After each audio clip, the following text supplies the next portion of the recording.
politics in the context of Latin America and the Caribbean. We will have two panelists today.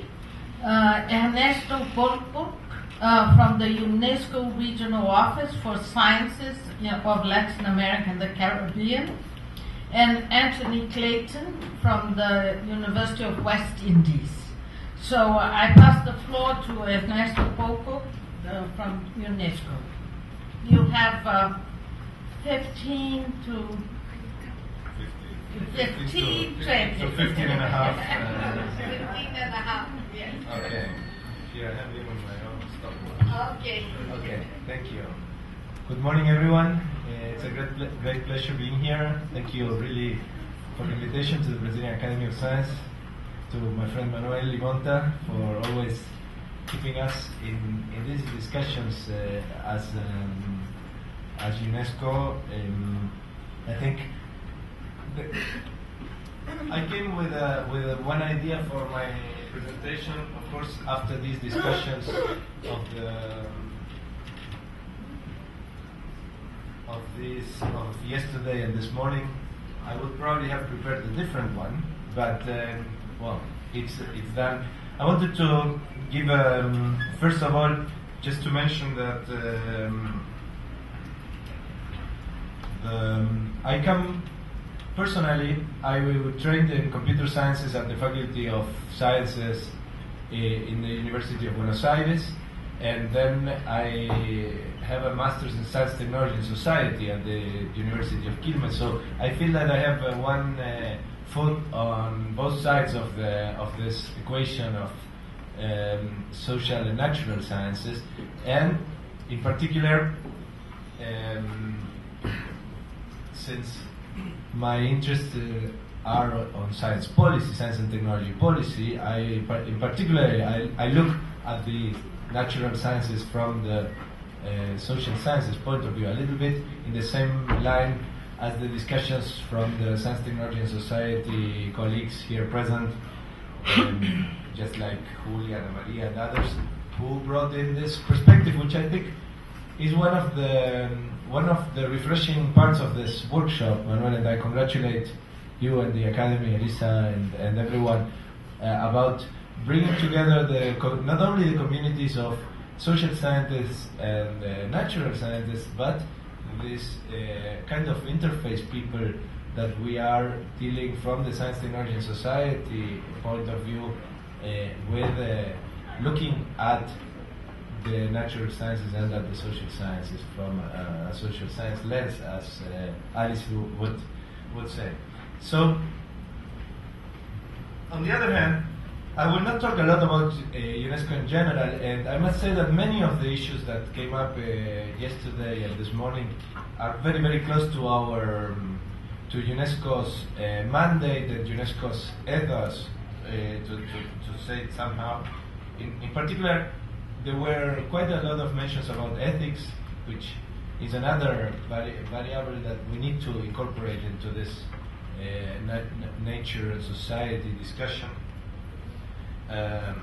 Issues about water, issues about biodiversity, oceans, human rights. So it's really, I really feel at home in this discussion. We say our mandate, our mission at UNESCO is based on this idea that since wars are created in the minds of men and women, it's in the minds of men and women that we have to construct the peace, really build peace. And so I think that mandate is very much in this discussion, and I'm really I really value this opportunity. So thanks very much. Also, I must admit that since this session changed a little bit its configuration over time, I wasn't sure exactly how to really abord the issue, and so I concentrated on more general issues about science policy in Latin America and the Caribbean, which is what I know about. So I said, well, at least I talk about something I'm better at. So let me just briefly continuing Jose's presentation from yesterday. looking at Latin America out of the indicators, just very briefly, a few figures, a few maps. If we look at the R&D expenditure, R&D research and development for Latin America and the Caribbean, we can clearly see that while until the year 2000 there was not a clear tendency really on what was happening in the region, and every country had there was basically a stable situation about the effort the countries were doing. We can see what has been happening in the last 10 or 15 years, and how in particular Brazil drives up the figures for Latin America. Nevertheless, the other bigger countries in terms of spending, you can see them down there just as an example. Mexico and Argentina also with a steady growth. When we look at the density of researchers in the region, a different type of perspective, the number of researchers per million inhabitants, the interesting or the worrying things are the light blue spots where we still have a long way to go. No surprises there anyhow.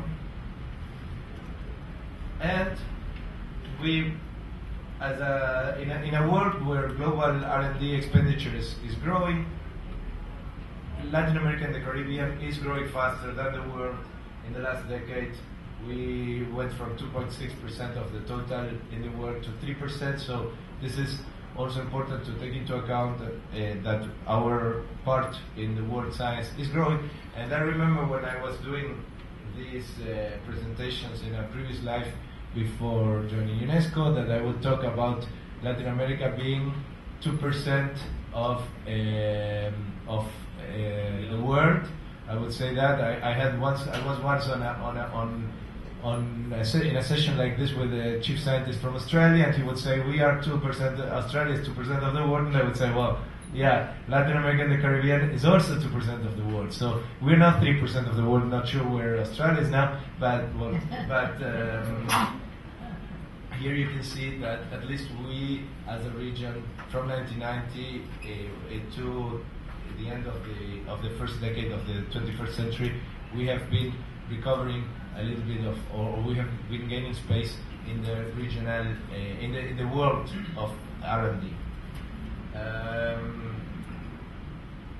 I didn't write this for Alice, but I will dedicate it to her.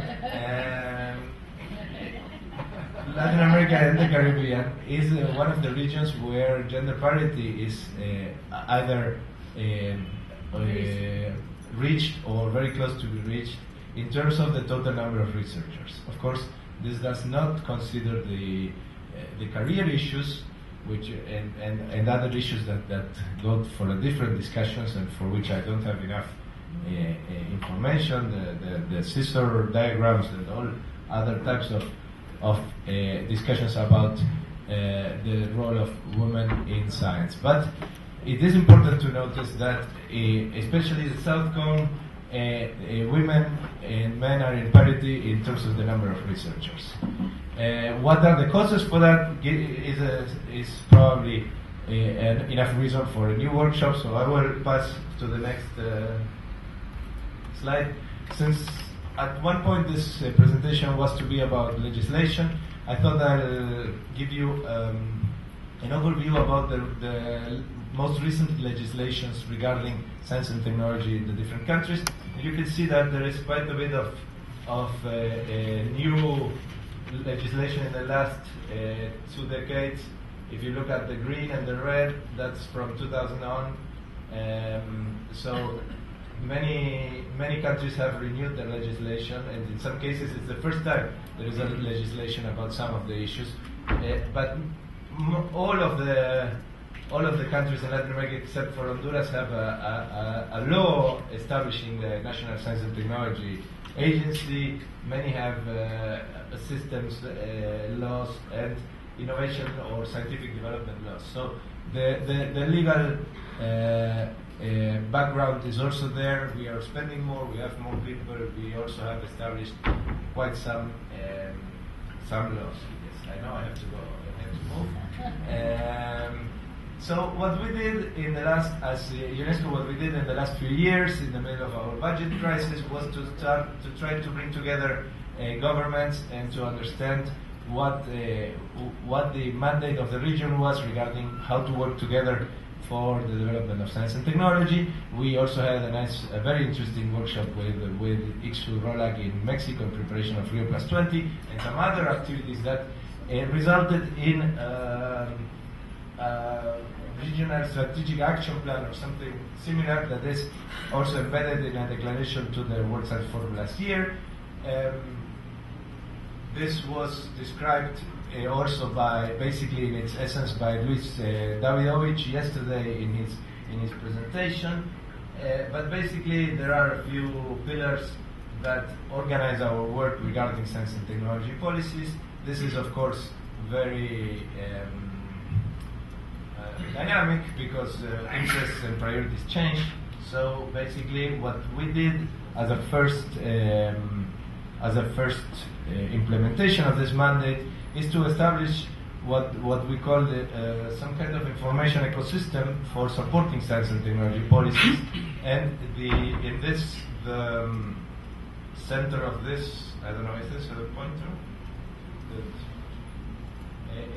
Is a platform on a website which is there, and which we call SPIN, which is Science Policy Information Network or Information System, and basically with a number of partners in dialogue with policymakers, we are producing now a number of reports, of thematic reports regarding these key issues, and also trying to advance in terms of really producing evidence base for the science policy making. A little bit following up on the discussion yesterday about evidence base for crime and violence, and we had a few issues yesterday. Well, we also need evidence-based science policy making. So to reflect upon that, this is what our platform looks like on the web. There is down there the address for this. And basically what you can find there is a lot of information about the systems. There is not evaluation about what's going on, but there is information. So you can extract information about national plans, what the national science and technology systems look like, all these laws that I made this table based on the information that is in the system. So you can check there and click and get into the law or in any of those laws for any of the countries in the region. So the legal framework, as I said, and then what is in the center of this system is the database of science and policy instruments, which goes into what really the ministries are applying, what type of instruments they are putting in place to in the framework of science and technology innovation policies. So out of there you can, while you cannot analyze best practices because we are not cataloging them like that, you can compare practices and you can really design perhaps your policies based on what other people have already been doing. So we are preparing, some of these are you see, and I didn't change it, it's there. We're preparing a number of reports based on this information. They are all in our pipeline, but I will give you a few key things. Not before, I want to mention before, anyhow, the issues about scientific culture and the discussion on how in the agendas, based on the studies we're doing, how in the agendas of the science policy making, scientific culture is climbing that mountain where we have normally here innovation as the peak of our policy making objectives. More and more scientific culture is there. I didn't find a lady to climb, but I had to. But you know who does the tough work, you know. So, Photoshop can help you. So there are a number of priorities that the ministries are bringing forward, and the development of a scientific culture is climbing that mountain and is getting higher and higher in the agenda. A little bit in a dialogue Ana Maria and a few other people here that come from that community. Somebody else also mentioned the science communication as one of the big issues that are ongoing, and I think without what we're saying with scientific culture is kind of an umbrella term about which includes many different ways that it is called throughout the region. This is a translation of ways. This is called the national plans for science and technology, and there are some other regions missing. Apropiación social. I didn't translate apropiación social because I couldn't find a proper English word for that, but there are many ways of calling this building a scientific culture, and so for that we have, and this is kind of advertising, we work closely, we support the Red Pop, which is a network for the popularization of science in Latin America and the Caribbean, and there we have quite a number of activities that go with the idea of science communication, and one of which is to analyze the science communication policies and I'm in 15 minutes, so I'll finish in 2 or 3. And so we have tried to establish some kind of radar footprints to show the different ways the public policy regarding building scientific culture is carried out in different countries. So you can see that the approaches are very different based on the different policies, and you can see you cannot see, and this is good for me because I can just bring it up. This is the existence of legal framework about science communication. This is about it's building a scientific culture in the objectives of the National Science and Technology Agency, and how big is it? This is about the national plan. Is this a chapter in the national plan or is it not? So there is always a 4-point scale here. Is there a specific fund to fund scientific communication activities? Are there other specific instruments? Is there a specific program? Well, we're still working on this, but basically the idea is if we have different countries do abort this problem in different ways, and we're trying to show that and to give countries the opportunity to look at other countries and say, oh, well, why don't we move that way? Quickly, another issue we're working on is mainstreaming indigenous knowledge systems into science policies. Again, we have created a little bit of this same diagram, thinking about how indigenous knowledge is present in science and technology policies. I'm not talking here about the existence of indigenous knowledge in the countries or not, but about how national science and technology agencies interact with the issue of indigenous knowledge systems. So I think this is also a key issue, and it was mentioned. We discussed that yesterday with regarding the disaster risk reduction issue. So science education, we have established a community of practice. I won't go into these issues because I want to go here, which is the science for policy, which is another issue.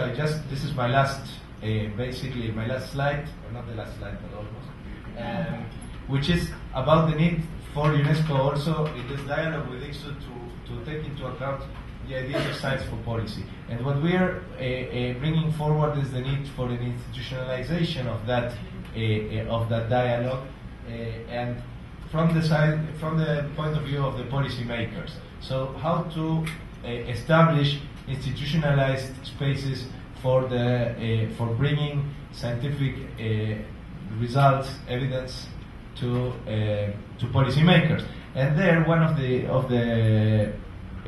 activities that we're looking forward now is in November we will have the first of a series of most of the management of social transformation program from our social side. I come from the natural sciences sector at UNESCO. This is from our social sciences sector, and we will have for the first time a workshop with policymakers of the social policy around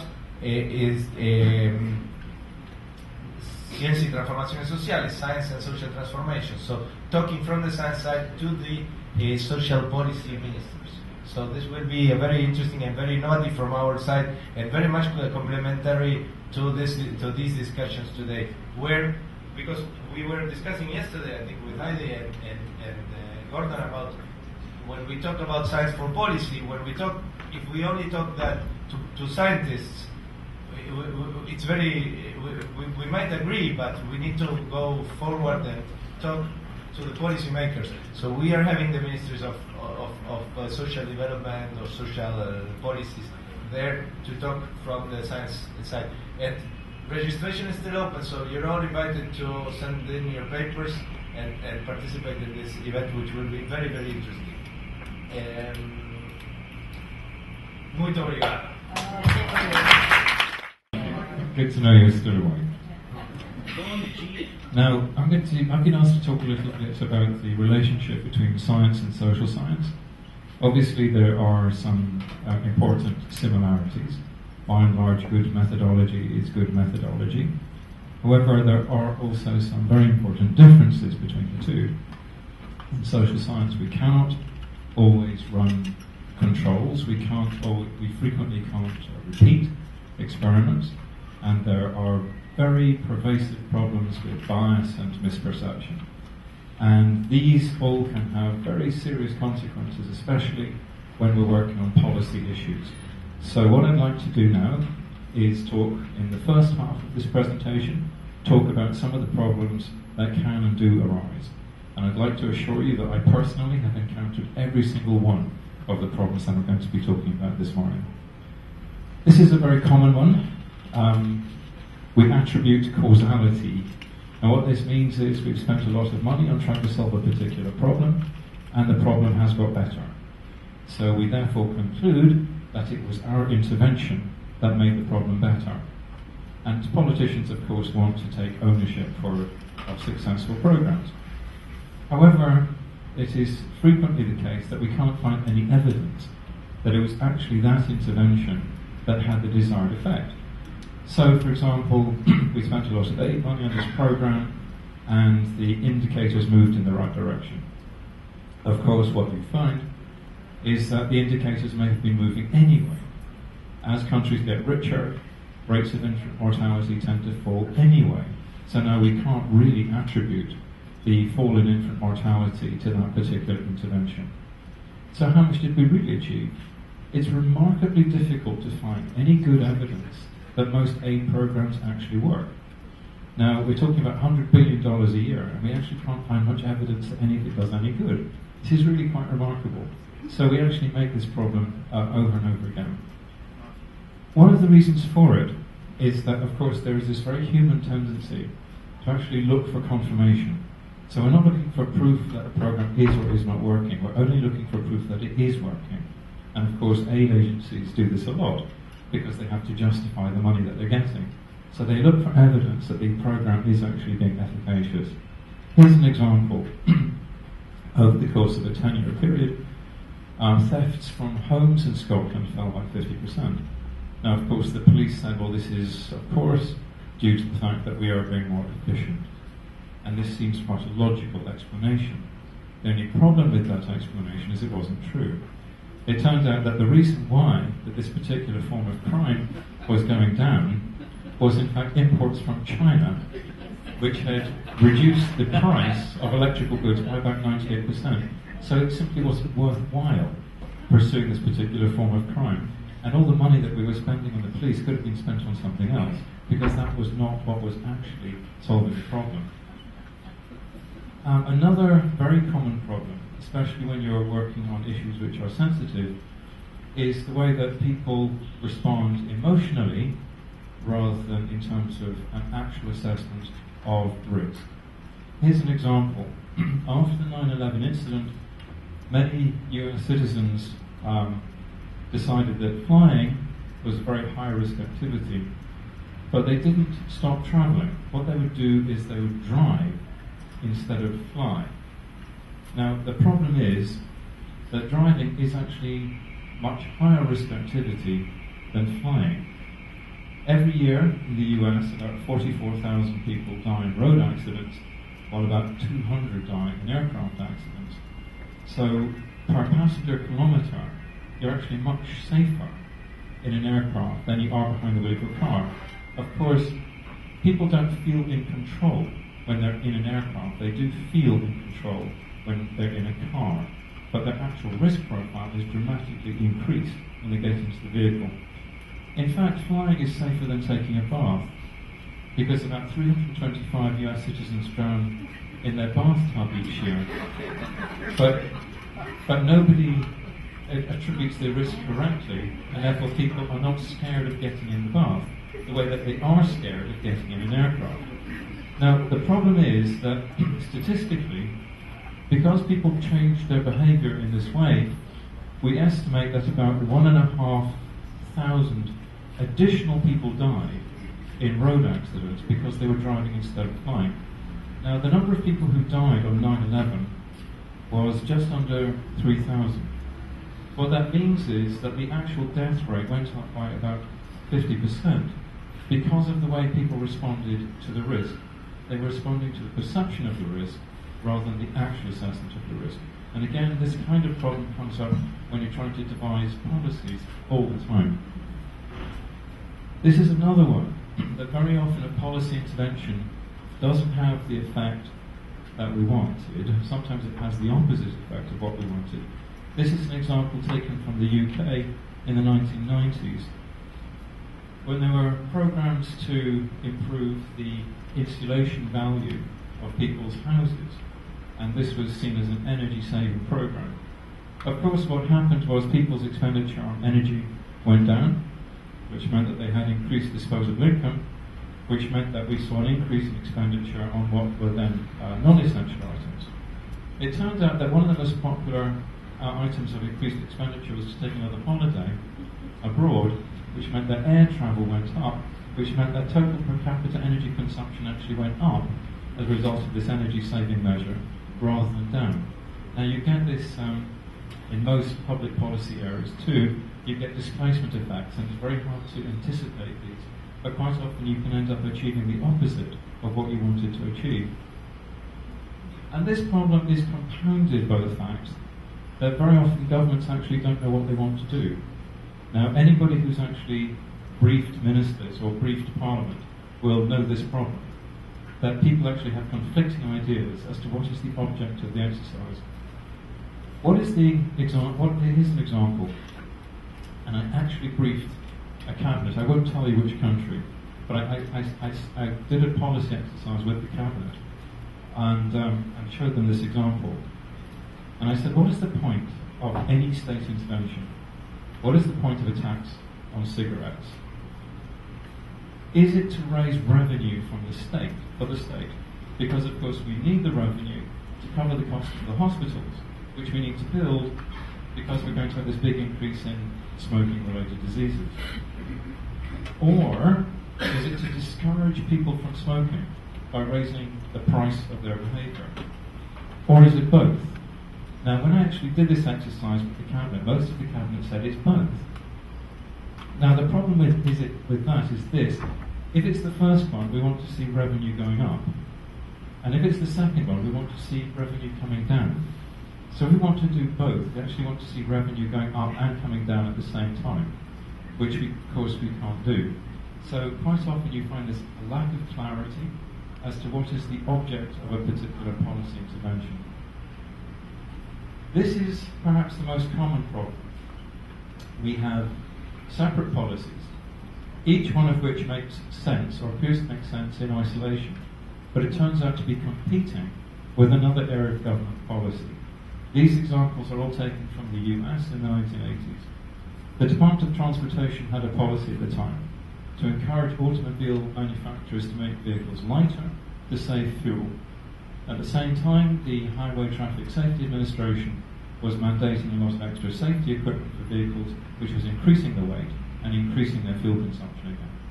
Department of Energy had a policy that it should be cheap to haul coal, because they wanted to get people to burn coal instead of imported oil. The Department of Transportation had the reverse policy. They wanted to keep the rates high to support the rail industry. The Department of Agriculture was going around encouraging farmers to use more pesticides. The Environmental Protection Agency was going around encouraging farmers to use less pesticides. Of course, this doesn't just happen between government departments, this can actually happen within government departments. And here's an example.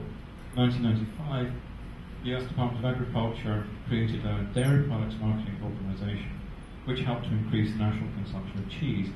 In fact, they were so successful, they managed to get saturated fat up to 12% of total calorie intake in the US, which is a level which is correlated with obesity and heart disease. Their own policy guidelines were that it should go over 7%.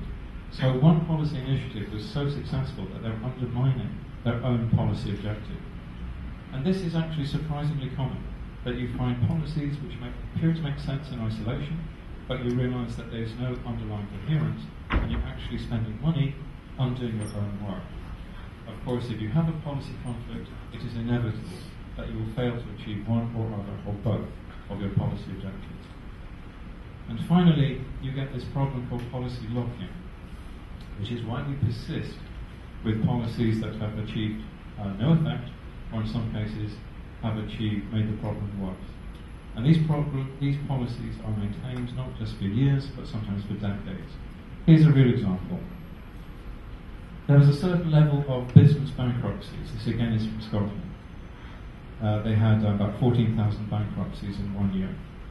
So the Scottish Government set up a debt arrangement scheme. It was a budget of £12 million and 90 advisors. And the purpose of this government agency was to help people manage their businesses, so that they would not go bankrupt.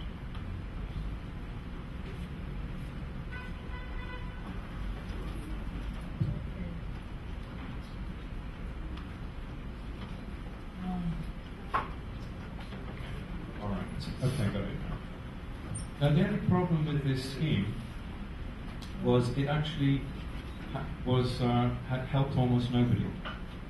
In the first 3 years, just 202 people were helped. Now, this scheme was an absolutely unmitigated disaster. It would have been 4 times cheaper to have thrown the money out of the window than to run this program. And everybody agreed it was a disaster. So what did the government do? Let me have a quick show of hands here. How many people would think that the government would terminate the program? All those in favour, please show. 2. Okay, well, I think the majority is with me on this one. No, of course they do. They increased its budget. Now, this is quite remarkable but true. If you're in the private sector, you're running a business, one bit of your business is losing money. You either fix it or you shut it down. In the public sector, very often the reverse logic applies.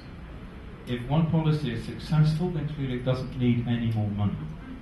If, on the other hand, a policy is failing, you cannot have the political cost of being associated with a failing policy. So you have to throw more money at it. And in some cases, this happens not for years, but for decades. We keep throwing money into policies which we know are failing. And surprisingly, there is actually quite good evidence to suggest that there is a disproportionate effect. In other words, that governments are more likely to put money into policies the worse the failure. And this is obviously the opposite of what we would wish to see. Now, with all that in mind, let's see if we can avoid those problems when we're thinking about what the social sciences can contribute to sustainable development. Let's put in some context. By many of the key indicators, life is actually getting significantly better. People are living longer. Child mortality rate has fallen dramatically. Average life expectancy is going up, still climbing. Rates of extreme poverty have fallen dramatically, largely due to the development of countries like China and India. Primary school completion rates have gone up, and of course the internet is making us increasingly a single global connected village. Now, all of these are good things. Of course, there are also some very serious problems. By the time we get to 2030, it looks like about half of humanity will be living in water-stressed areas. We've got major global problems of overfishing, rated biodiversity loss, degradation of topsoil, the rapid spread of infectious disease, and climate change presents a significant threat, obviously, to cities and economic infrastructure. And what that suggests is that if we continue down this road and don't find some alternative strategies, that in a few years from now, several decades from now, we could be looking at major social and environmental disaster areas, particularly, I think, in Southeast Asia, parts of Africa, and America, and Caribbean. But the social problems are actually equally scary. We've got a situation where conflict is now much more complex, fluid, and diverse. We've got a range of ethnic and religious conflicts around the world. We've got sharply rising rates of inequality. Youth unemployment in some countries is 60, 70, even 80%. We've got a number of governments that are so extensively, that are so corrupt, they're really now functioning more as predators than as governments. And remarkably high levels of transnational organised crime, corruption and tax evasion.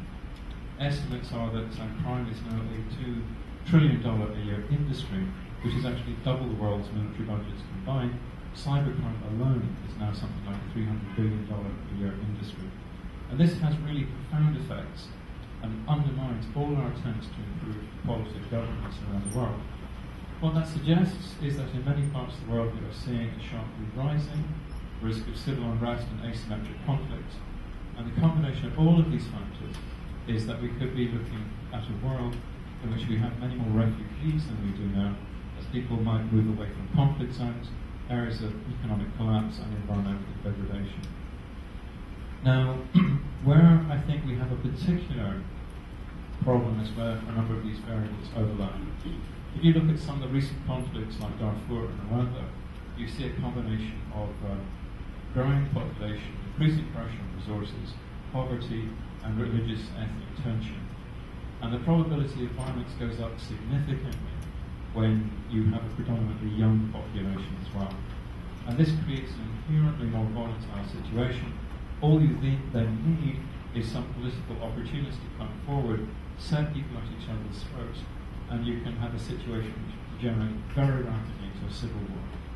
And this is why I think we have to identify the countries where this particular combination of variables coincides, because these are the ones where I think we're going to have a greatly increased risk of violence and fundamentalism and terrorism in the future. There are somewhere between 60 and 70 countries now where we're seeing that combination of variables. And those, I think, will be the next generation of flashpoints. And this really has the potential to undermine much of what we're trying to achieve. Violence is by far the most effective cause of poverty. Here's an example. In 1990, Burundi and Burkina Faso were at roughly similar stages of development. In 1993, Burundi suffered a civil war, and Burkina Faso did. And Burkina Faso is now 250% richer than Burundi. And we have many such examples, paired studied examples, of how the impact that violence has on a country's development. If you have high levels of violence, people are twice as likely to be malnourished, 3 times likely to miss primary school, and about twice as likely to die in infancy. These countries are also the most vulnerable to economic shocks because the institutions of government tend to be much weaker. And I think we forget this very often. But in fact, crime and gang-related violence now in many countries kills more people than civil wars. We, in this region, Latin America, the Central Americas and the Caribbean, we have something like 10 out of the world's 12 most violent countries.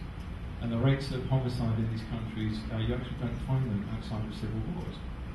In Jamaica, our homicide rate peaked at 63 per 100,000, which was double the rate of homicide here in this city. So you get similar consequences of lost economic growth and perpetuated poverty. In Jamaica, where I live, we've had very low rates of growth since the early 1970s. We moved from a very high growth path to a low growth path, largely as the result of the spread of violence in Jamaican society. The result is, after 4 decades of low growth, the economy is now a fraction of the size it should have been. We estimate that the economy would have been 3 to 10 times bigger than it is now. So we've paid an extremely high economic price as a result of violence. There is no other cause that we could attribute that level of economic loss to. None whatsoever, not even natural disasters. So our own self-inflicted harm is the primary cause of continuing poverty. And that is why this is really a critical sustainable development issue.